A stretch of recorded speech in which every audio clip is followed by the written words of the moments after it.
cease. Hillary says, repeal all tax provisions that subsidize the movement of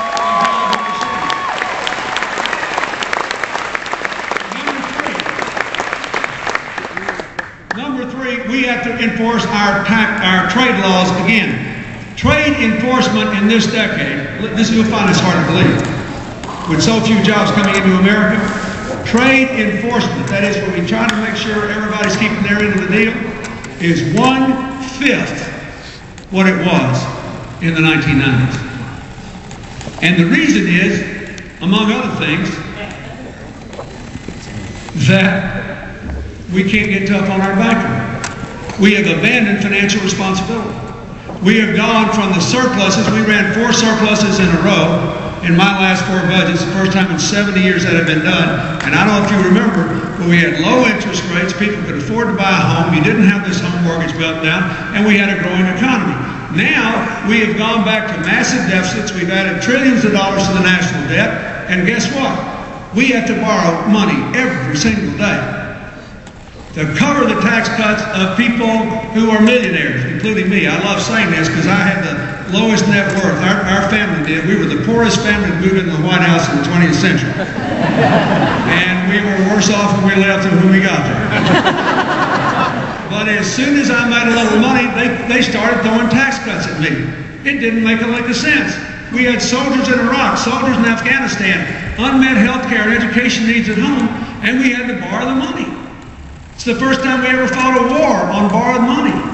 We borrowed money from other people to send our soldiers to Iraq and to Afghanistan. What? And I oppose one of those conflicts, and I support what the whole world is trying to do in Afghanistan against the Al-Qaeda.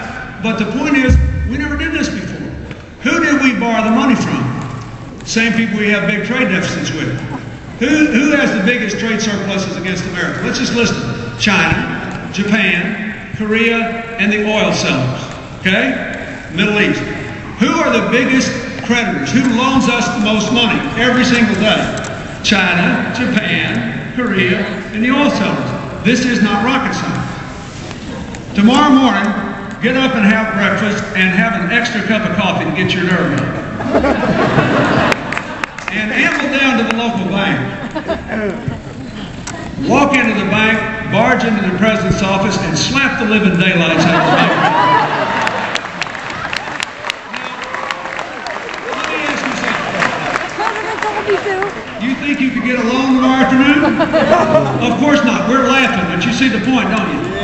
Look, I don't blame them. This is not their fault. They're representing their country. We should applaud them. I don't blame other countries for wanting to build a middle-class society.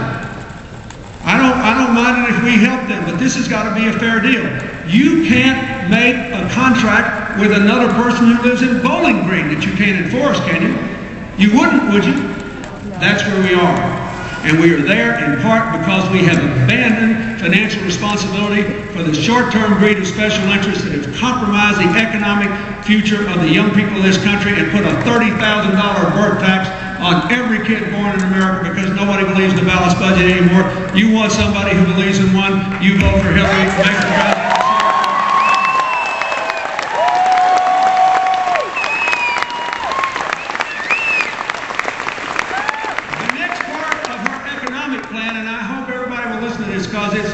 The next part of her economic plan is health care. Yeah. Because we cannot grow jobs in America, not good middle-class jobs, unless we do something about health care cost. There is a direct connection between people losing their health insurance and their health care cost. How many of you know somebody without health care? Raise your hand. Look at this. You could not ask this question, much less get this result in any other country in America. So Hillary's for universal affordable health care for all Americans. Another difference between her and her opponent, his plan leaves 15 million out. You know why you should care about that if you've got health insurance? Because, number one, you might be one of the 15 million someday, but no, more important, you cannot get control of the cost unless you cover everybody. Now consider this, the labor unions, the union movement in this country has been for universal health care for as long as I can remember. But most small businesses haven't been for it, thinking they couldn't afford the premium. Most big businesses haven't been for it, just on principle. Guess what?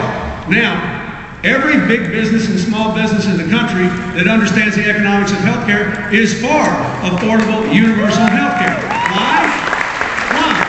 Because they know they'll never get a hold of the cost if they don't. Because that's the only way. Under Hillary's plan, you can keep what you've got if you want.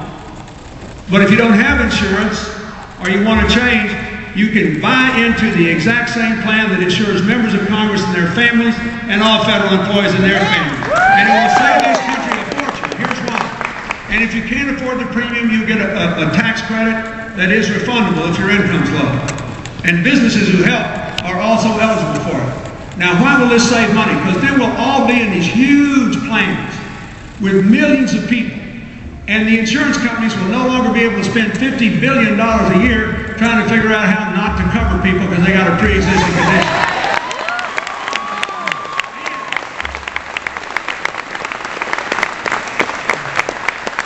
And we'll no longer be spending $200 billion plus a year on paperwork alone.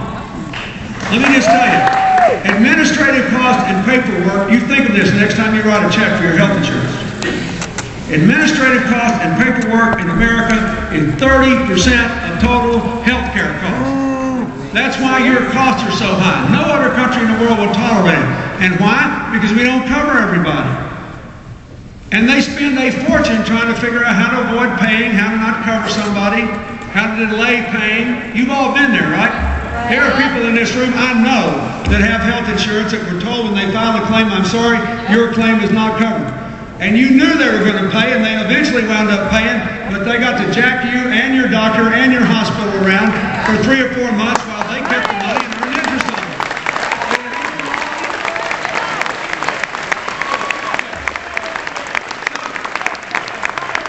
That's why business is with labor for universal coverage. They know they're going to go broke and they can't keep jobs here in America unless they get the cost down. Why are the doctors for it? Along with the nurses. The nurses have been for universal health care forever and a day because they saw the immoral condition of having a country as rich as ours not covering everybody. The doctors were worried about the government getting into it. Now, virtually every major medical group in America supports universal coverage. Why? Because they're not going to be able to practice medicine if they don't have it. I can't tell you how many doctors have come up to Hillary or me in this campaign and said, I like your plan. I like it. I like it better than the one you offered before, but I like it absolutely because I can't practice medicine if we don't cover everybody. Because I'm spending all my time filling out forms, and I have to spend 15 minutes with people I ought to spend 30 minutes or 45 minutes or an hour with, because if I don't see enough people, I'll never cover all the costs. Doctors are for it because they can't treat patients anymore. They can't be doctors, they can't be patient-centered because the financing tail is wagging the healthcare dog. So here's the second big policy. You've got to decide how important this is to you. But if you want healthcare to be affordable, you've got to have universal affordable coverage, and the only candidate left running for president that offers you that is Hillary. You got to be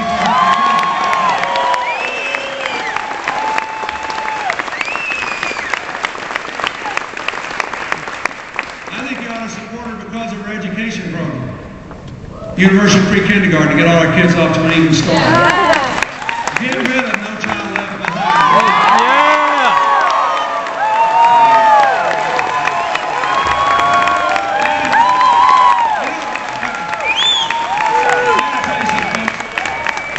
This is the only surefire applause line in American politics. You could drop me in a helicopter in the middle of Idaho, 200 miles from the nearest living Democrat. And the elk would applaud that line. What I saw in the eyes of the people cheering who know how it works, and other people who've heard it's not good but they don't know. Here's the problem with No Child Left Behind. What do you want for the kids in Bowling Green? You want them all to learn at international standards, right? Yeah. We all want that. We're living in a global economy. You know they can learn at international standards. We now actually have serious brain tests. We can measure the capacity of everybody's brain. And there's been enough work done for the experts to say with absolute certainty that well over 98% of the people on Earth can learn 100% of what they need to know to function in the modern world. So your kids are just as smart as anybody else's, and they can do it.